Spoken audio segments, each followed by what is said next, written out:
from the regulatory bodies, we don't need the Clarity Act to pass, specifically those that are invested in XRP to see price appreciation. So we do need that guidance in place, and that will happen Friday this week, May 1st, unless they give the banks what they wanted, which is a 60-day extension.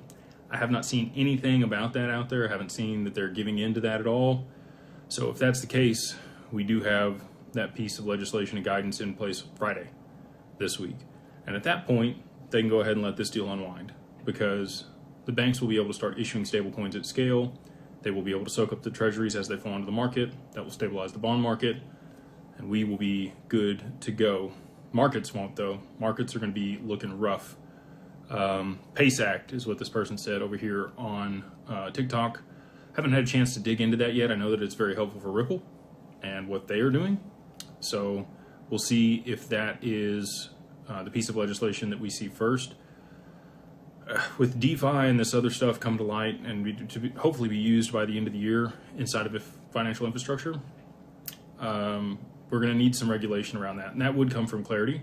However, I don't think there's enough understanding around the DeFi for Congress to actually regulate it appropriately.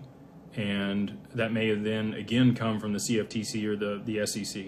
If they provide guidance around how to participate in those ecosystems, KYC, AML, all the stuff to catch bad actors, who's going to be in position of oversight as a broker in these liquidity pools and the borrow lend and all the other stuff that you guys we see on the horizon that has not passed yet, then I think we're going to be good to go. So the other piece is Evernorth.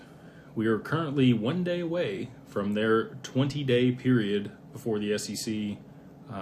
Basically, the SEC has 20 days to say, nope, not going public. We found this in your S1 or your S4, excuse me, and we're not going to allow you to go.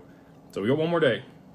They should be going public probably Wednesday this week. And when I say go public, I mean finalizing the SPAC that they have between AI Squared or AACI and Evernorth.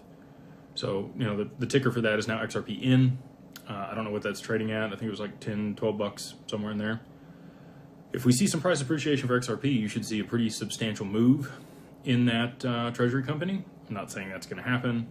I'm just saying, if you knew when to time this stuff, maybe they've done a good job of lining that up for everything to play out here to continue to drive demand and push the price to where we know it needs to be able to facilitate the back-end settlement of the stock market and all of the other transactions globally.